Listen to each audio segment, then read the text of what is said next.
Hi, good day to everybody. We're going to start again. This time we are going to Italy. But before we go to Italy, we'll go to USA first because we're going to do breadsticks today. I got two recipes for you today, breadsticks.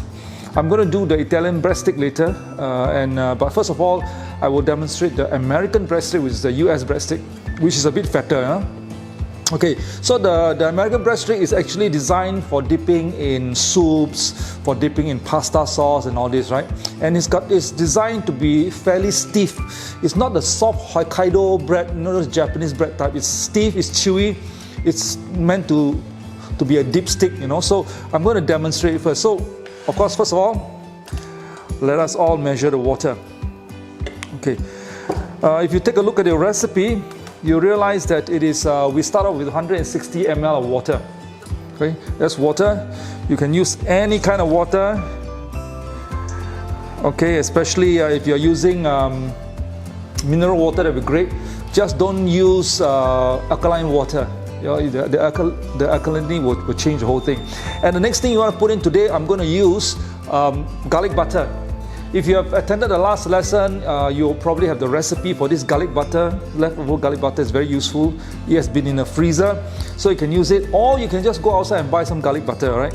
They come in blocks, right? Anyway, so garlic butter, how much is 25 grams? All right. That is exactly 25 grams of garlic butter. And the next thing I'll do is I'm going to use German bread flour.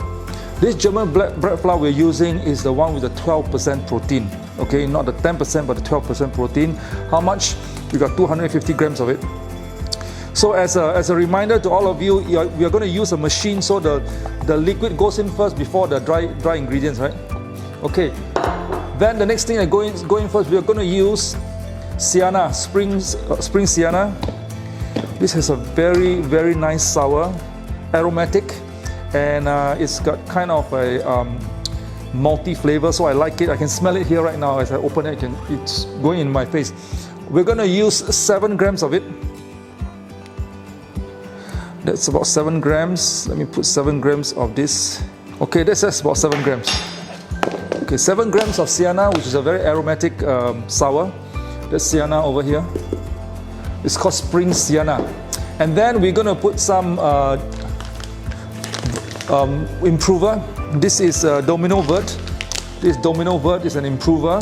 It contains enzymes, natural enzymes. There's no chemical improver inside. It's natural enzymes, and it's got vitamin C. We call it ascorbic acid inside the ingredient. It's stated right over here. It's very clear. All right, how many grams? We're going to put 5 grams of it. Just 5 grams will do. Follow the weight of the yeast that you put inside. You put 10 grams yeast, you put 10 grams of this, right? Of this Domino Verde, which is actually an improver. And then you put your instant yeast, of course, our very famous angel yeast. There must be a reason why they call it angel. And I repeat, the reason why I like angel yeast is because it's individually vacuum packed.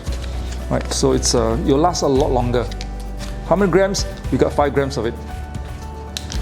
5 grams of angel yeast. Yes, that would be 5 grams. And because it's an aluminum container, I'm going to fold it and I keep it back here for the next use. If you're not going to use it for days, please put it in the freezer. It will last longer. Not the fridge, but the freezer. Okay, what's next? After the instant yeast, we got fine sea salt. 5 grams of the sea salt. I'm going to put it at the side. What we don't do is we don't put it onto the yeast itself, right? We put it at the side. 5 grams of sea salt. And okay, this is when I put it for kneading. All right. So what we're going to do is going to put it into the machine here. Okay. So this thing is ready for kneading. What I'm going to do is I'm going to lift it up this, and I'm going to go on slow. First 3 minutes go on the first speed, slow speed, right? If you do fast, boof, your whole face all flour. Okay. While that is happening, I will measure 20 grams of sunflower and cereal. Okay, 20 grams of sunflower cereal. This is a very important component for this. We want this particular recipe to have a good mouthfeel, right? Mouthfeel. So we want to put all this inside. It's supposed to be mouth feel. It's got some seeds and it's very nutty by nature. So I put 20 grams of this. Okay, that's about it, 20 grams, and we're going to split separately.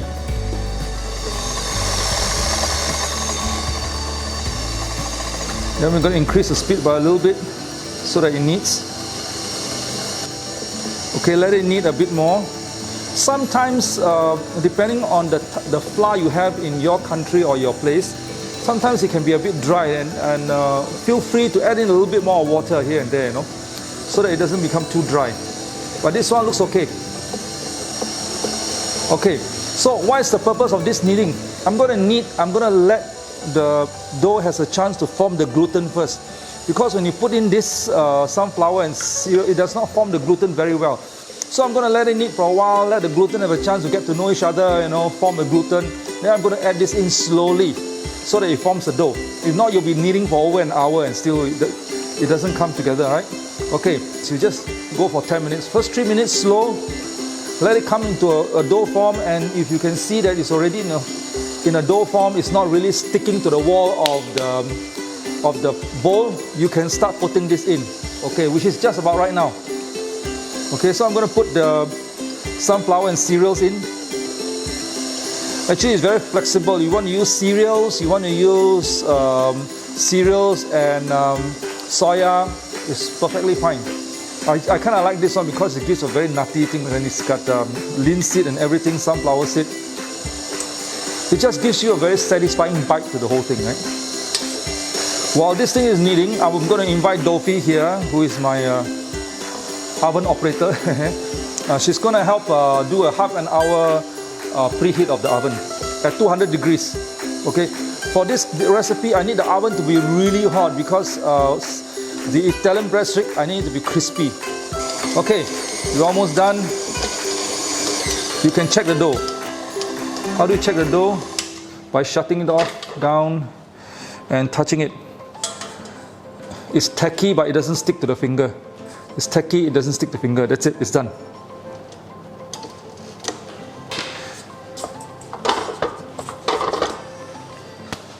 Doesn't stick, right?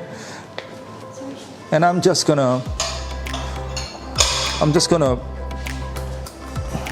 put some oil here so it doesn't stick right here. At this point of time, there's no need for you to do the window pane test and all this. The very moment you put inside to let it rise for half an hour, it will form the gluten, and you can do a window pane test later. Okay? So I'm going to put this in for half an hour in our prover. If you don't have a prover, put it somewhere warm, cover it with plastic, or coat a layer of oil. You can rise it for half an hour. Just half an hour, all right? The dough for the American breadstick is ready. It's very nice, it's very soft if you notice. It's risen. So what we're going to do forming now. Forming the dough, got to listen very carefully. There's a certain way of forming it. And we're going to put cheese inside this. We're going to put some cheese inside. This is cheddar cheese. This is kind of processed cheddar cheese where we put inside. This kind of cheese does not melt so much in oven heat. So when it doesn't melt, it doesn't spill out. So you got to find something that does not spill out. And it's actually called processed cheese, which is made of palm oil inside there. Okay? If you use ordinary cheese, it's going to burst. So we're going to put some cheese inside there. Flour. Okay, in American they call it flour. In US we call flour. Okay, so is it flour? Is it flour? It's both, is correct. Because in Singapore you say flour, the fellow will give you a stick of flour, rolls and everything. But in US it's called flour. So put on some flour. We're going to roll it. We're going to coat it with a layer of powder like this so it doesn't stick. Okay. Now the shaping is very, very critical. Listen carefully. Listen carefully. We want something narrow like this and long. Okay. So later when you shape it, it doesn't become too long. Okay. So we're going to have it narrow. We're going to pull it out this way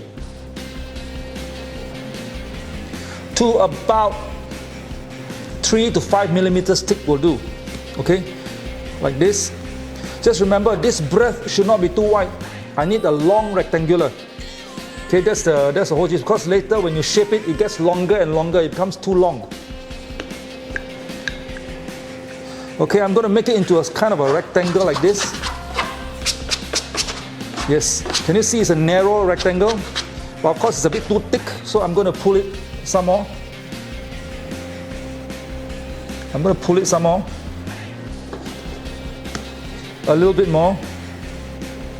Okay, like this. And I'm going to form into a rectangle. Like this. Okay, this width is just about right. It's just about right for, it's just about the size of a palm. Not any longer. Once you have it any longer, you're going to have difficulty shaping it, okay? Okay, the next thing you want to do, you want to cut it into pieces. Okay. This one you don't have to weigh it, it's a breadstick. What goes in disappears, alright? So I'm gonna cut it into equal pieces like this. First I halve it, then I cut it into 1/3, 1/3, like this.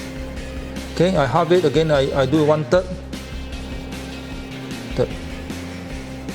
something like this, alright? Then I'll cut it into pieces. And every piece will be a breadstick. So if you find that this one is a bit too thick, you cut it away. And then you 1, 2, 3, 4, 5, 6. You distribute among them, like that. Okay? So how do you shape this? Very important. I'm going to move this aside so that the camera can see it. How do you shape it? Very simple. It's a rectangular piece. You push and make a little drainage in the middle, like this. In the middle, like this. Then you take your cheese. You can use any cheese, but try and use a cheese that's processed with vegetable oil. In this case, this is palm oil from Malaysia. If you don't, you use the usual cheese. What happens is it's going to produce a lot of gas and it's going to burst the bread open. Okay, and that's troubling for bakers. It's troubling to burst the bread because this one is in pieces, so it's a little difficult to control, but we can manage. Okay. Now you want to make it into a long dough. All you need to do is to put together and pinch it together. That's it. Nothing to it. Just pinch it together. Pinch it together.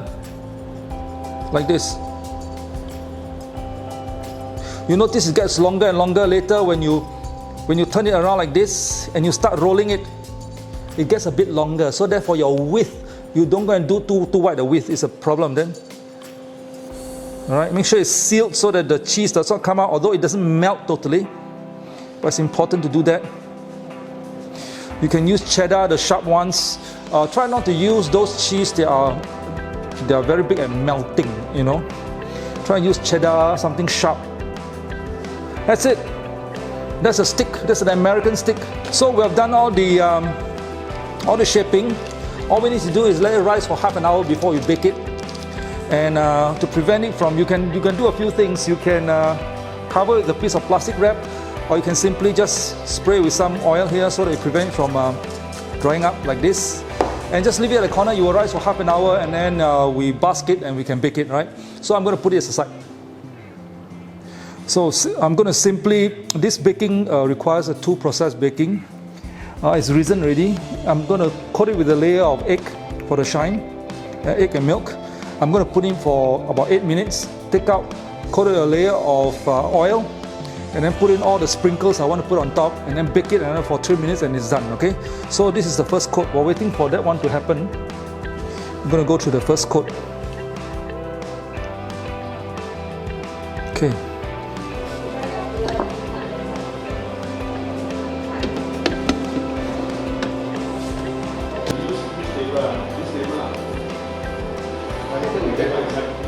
Look at how beautiful it is.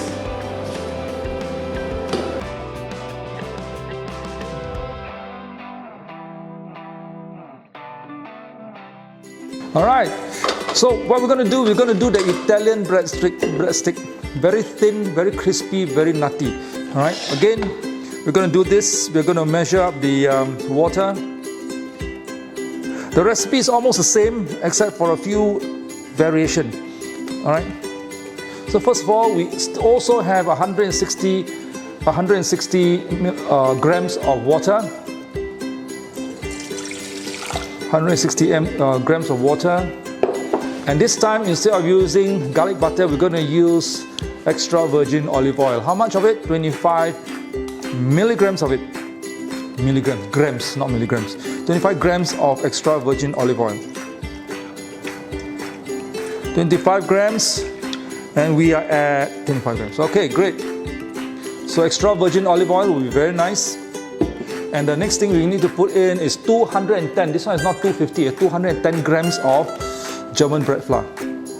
210 grams, which I measured earlier. And then we'll put 7 grams of sienna, spring sienna. Again, sour, nutty, fragrant. 7 grams.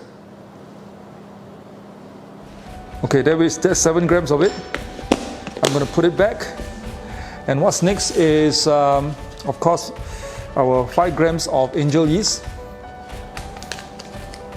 This time I'm not using Domino Vert because I'm not looking for a soft bread, I'm looking for a crispy one, right? So 5 grams of angel yeast. Okay, that's 5 grams.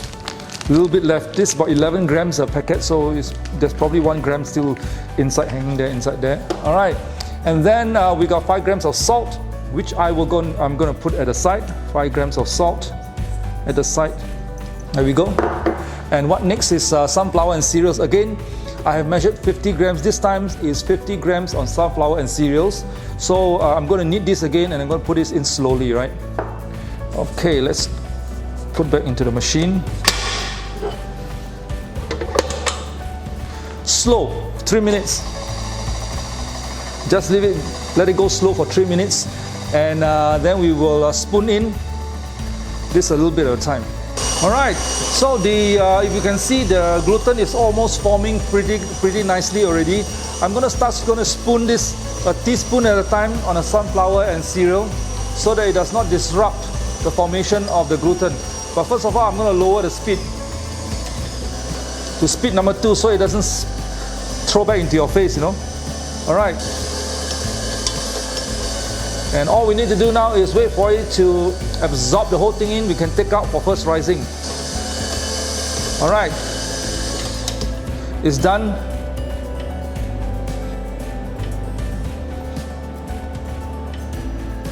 All right, and the next thing you need to do is to plug the surface of the table.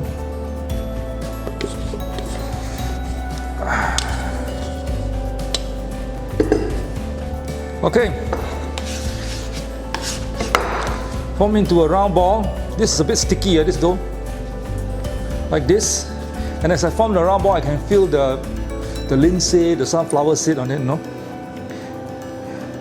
And what you do is you leave it to rise for half an hour. It's the same, leave it to rise for half an hour. Okay, we are ready for shaping the Italian breadsticks. Okay, how's the shaping done? We shape it, we cut it, we shape it. We leave it to settle down for 5 minutes, and we can bake it immediately. That's why the oven is preheating right now. So first of all, some flour as usual onto the table, and then we put the whole dough on the table here like this. It doesn't stick. Okay, again, shaping this is technique. That's all the width you require. You don't need any longer than that. Okay, because as you shape, it gets longer and longer. Okay, so I'm going to make sure that it doesn't stick at all by coating it with a layer of flour. All right. Okay, then when I shape it, I just go it sideways like this.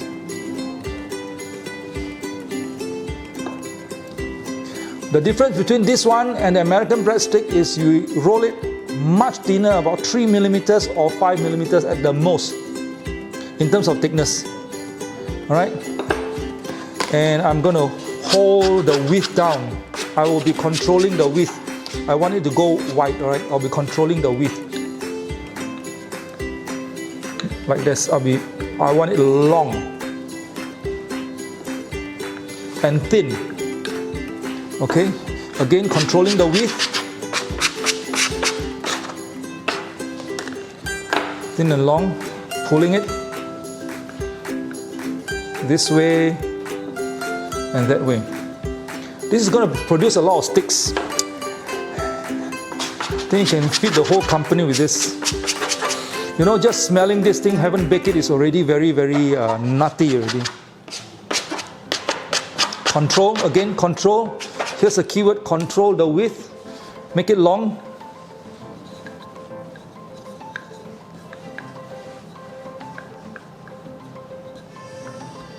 So what I'm going to do, we're going to have two little flavors here. We got some flower seeds right across with cereal. I'm going to make half of this as with sesame seed upon the request of the producer. Sesame seed half. Okay, now I'm going to cut it. Ready? The cutting of this is very simple. Okay, you cut into small slices like this. Can you see that? Next thing you do is you pull it out like this and you start rolling it from the center. You start rolling it from the center. How do you roll it from the center? You take this and you twist. And you twist. And you twist. And you twist.